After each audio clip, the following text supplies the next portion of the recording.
Praise the Lord. It is good to be with you again today. Praise the Lord. फिर से आपके साथ मिलकर हम बहुत ही आनंदित हैं। Today we are reading Acts chapter 17 and 18. आज हम प्रेरितों के कृत्य उसके 17 और 18वें अध्याय को पढ़ रहे हैं। We are in the middle of Paul's second missionary journey. हम पाउल की जो दूसरी सेवकाई की यात्रा है उसके मध्य भाग में हैं। So on the second missionary journey, Paul joined himself with Silas, and Paul and Silas did the second missionary journey. और पाउल की दूसरी सेवकाई की जो यात्रा है उसमें पाउल ने सिलास को अपने साथ लिया है और वो लोग अपनी दूसरी सेवकाई की यात्रा में जा रहे हैं। Paul also met Timothy on his second missionary journey, and he asked Timothy to go with them as well. पाउल उनकी दूसरी सेवकाई की यात्रा के अंदर तिमोथी से भी मिले हैं और उनसे कह रहे हैं कि वो भी उनके साथ उसकी दूसरी सेवकाई की यात्रा में जुड़े। Let me show you a map of Paul's second missionary journey. मुझे आपको पाउल की दूसरी सेवकाई की जो यात्रा है उसका नक्शा दिखाना दीजिए। Again, this is where Paul left from Antioch up in Syria. और यहाँ पे फिर से जो पाउल है वो सीरिया का जो एंटियोक शहर है वहां से ऊपर से वो लोग जाते हैं। So he traveled to his own town of Tarsus, and then he went back and visited the churches that he had established on his first missionary journey. और यहाँ पे हम देखते हैं कि जो पाउल है वो पाउल एंटियोक से निकलकर तारसुस जाता है जो उनका खुद का शहर है। उसके बाद जो उनकी पहली सेवकाई की यात्रा में जो कलीसिया थे वो कलीसिया के लोगों से भी वो मुलाकात करते हैं। Because he is taking the letter that James wrote from Jerusalem with him to tell these churches, do not obey the Old Testament law. You are saved by grace. पाउल यहाँ पे याकूब के द्वारा लिखे हुई जो खत है उनको लेकर उनकी जो पहली सेवकाई की यात्रा की जो कलीसिया है वहां पे जाते हैं और उनसे कहते हैं कि पुराने नियम की जो वाचा का जो नियम है उनका आप अनुसरण ना करें। Then Paul Yes. left that area and he went up into Asia Minor, bringing the gospel there. और वहां पे जो गलातिया का जो एंटियोक शहर है वहां से पाउल निकलकर एशिया माइनर की तरफ जा रहे हैं। When he was in the little town of Troas, that's where he got a vision of somebody in Macedonia saying, come over and help us.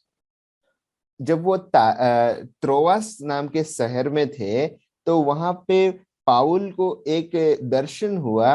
वहां पे वो दर्शन में देखते हैं कि मैकेडोनिया से कोई व्यक्ति है जो उसे बुलाकर कह रहा है कि उनकी वो मदद करे। In Troas, he met Luke, and Luke joined them on their ministry team. Troas के अंदर लूक उनसे जुड़े और बाद में वो उनकी सेवकाई के साथ उनके साथ जुड़े रहे। In Macedonia, in the city of Philippi, this is where he met Lydia. She was a business lady.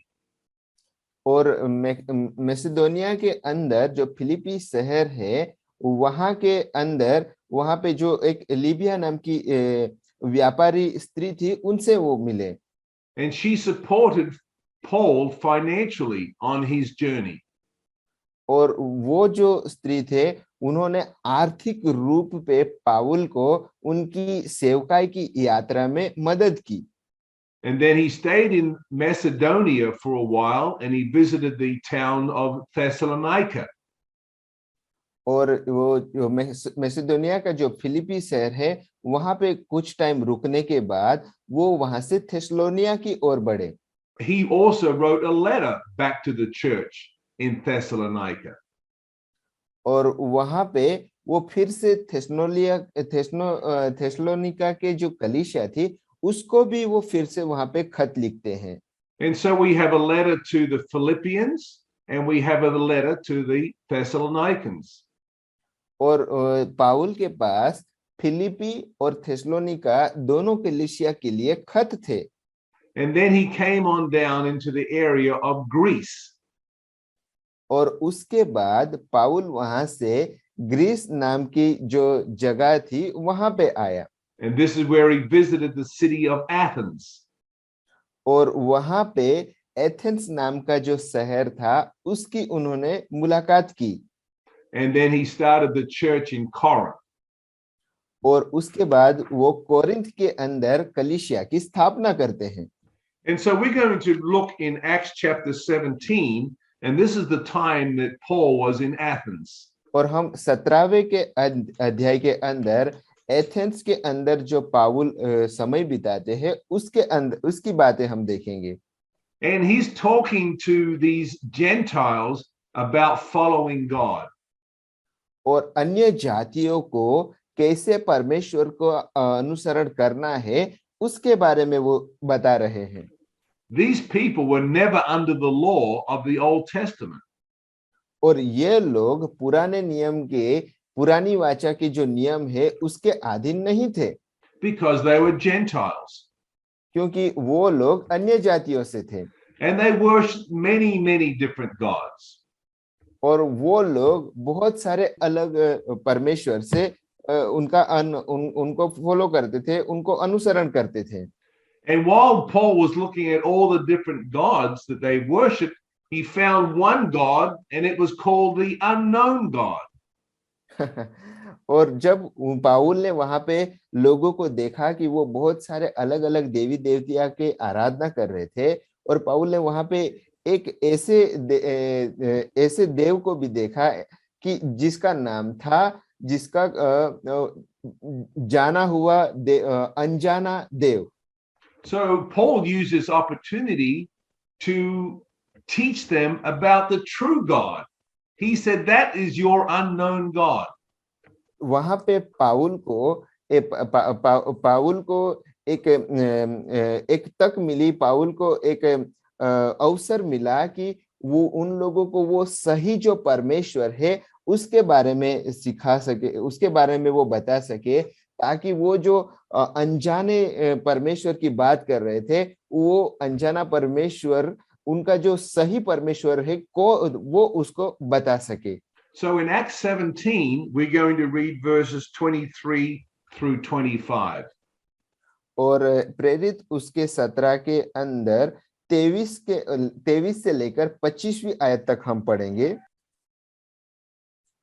क्योंकि मैं फिरते हुए जब तुम्हारी पूजने की वस्तुओं को देख रहा था तो एक ऐसी वेदी भी पाई जिस पर लिखा था अनजाने ईश्वर के लिए इसलिए जिसे तुम बिना जाने पूजते हो मैं तुम्हें उसका समाचार सुनाता हूँ जिस परमेश्वर ने पृथ्वी और उसकी सब वस्तुओं को बनाया वो स्वर्ग और पृथ्वी का स्वामी होकर हाथ के बनाए हुए मंदिरों में नहीं रहता न किसी वस्तु की आवश्यकता के कारण मनुष्यों के हाथों की सेवा लेता है क्योंकि वो स्वयं ही सबको जीवन और श्वास और सब कुछ देता है आमेन So he's saying to these people in Athens who are Gentiles that God wants to make himself known to you.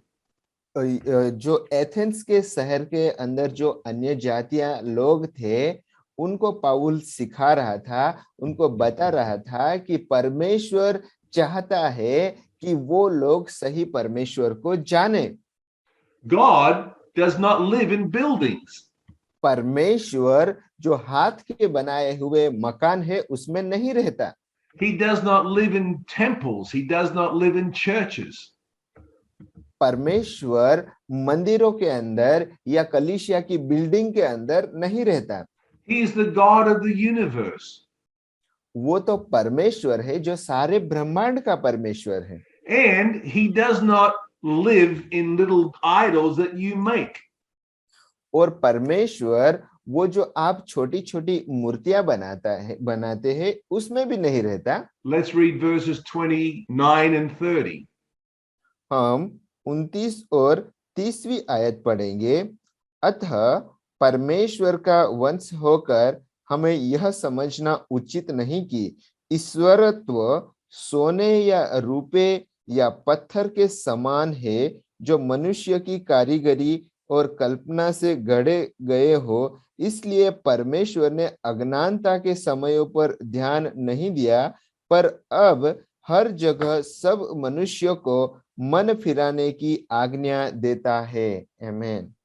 So Paul is talking to these Gentiles very differently than how he talked to the Jews. यहाँ पे पाउल अन्य जातियों को बहुत ही अलग रीति से समझा रहे थे। जिस रीति से पाउल यहूदियों को सिखा रहे थे, उसके विपरीत यहाँ पे पाउल अन्य जातियों को बहुत ही अलग रूप से सिखा रहे हैं। Because these people were Gentiles, they have never followed the law of the Old Testament. यहाँ पे जो लोग हैं वो अन्य जातियां हैं, जिन्होंने पुराने नियम की वाचा के नियम का अनुसरण नहीं किया था। Paul did not start these Gentiles teaching them about the law of the Old Testament. पाउल यहाँ पे अन्य जातियों को पुराने नियम के जो पुरानी वाचा के जो नियम है वो नहीं सिखा रहा है। He did not give them the Old Testament scriptures and say, follow this, and then I'll come back in 6 months, and then I'll teach you the New Testament. पाउल ने वहां पे ऐसा नहीं किया कि वो उनको पुराने वाचा के जो नियम है वो दे और उनको कहे कि ये जो पुरानी वाचा के जो नियम है उसको आप पहले पढ़िए और उसके बाद मैं वापस आऊंगा, 6 महीने के बाद मैं वापस आऊंगा और आपको नई वाचा सिखाऊंगा। ऐसा उन्होंने वहां पे नहीं कहा। These people were never under the Old Testament law. ये जो लोग हैं वो पुरानी वाचा के नियम के अधीनता में नहीं थे। So Paul did not take them back and put them underneath the Old Testament law. पाउल ने ऐसा नहीं किया कि वो उन लोगों को लेकर वो जो पुरानी वाचा के जो नियम है उसके अधीनता में लेकर जाए, ऐसा उन्होंने नहीं किया। In verse 30 he says, you were ignorant and God overlooked your ignorance, but now he's asking you to repent and receive Jesus Christ. और पाउल ने उन लोगों को 30वीं आयत में लिखा है कि आप लोग अज्ञानता में थे, इसलिए परमेश्वर ने ध्यान नहीं दिया, इसलिए उनको वो कहते हैं कि मन फिराओ और परमेश्वर के पास आओ। So Paul introduced them to the teaching of Jesus, and many gave their lives to the Lord Jesus Christ. पाउल ने उन लोगों को प्रभु यीशु की शिक्षा दी और बहुत सारे लोगों ने अपना जीवन परमेश्वर को दिया और वो सारे लोग परमेश्वर के पास आए। You are listening to my voice and you are probably a Gentile. आप लोग मेरा आवाज सुन रहे हैं और शायद आप लोग अन्य जातियों से हैं। And you have never been under the law of the Jewish people. आप लोग अपने जीवन के अंदर कभी भी यहूदी लोगों के जो नियम है उसके अधीन में नहीं रहे होंगे। And all that God requires is that you repent of your ignorance and start following him and receive the Lord Jesus Christ.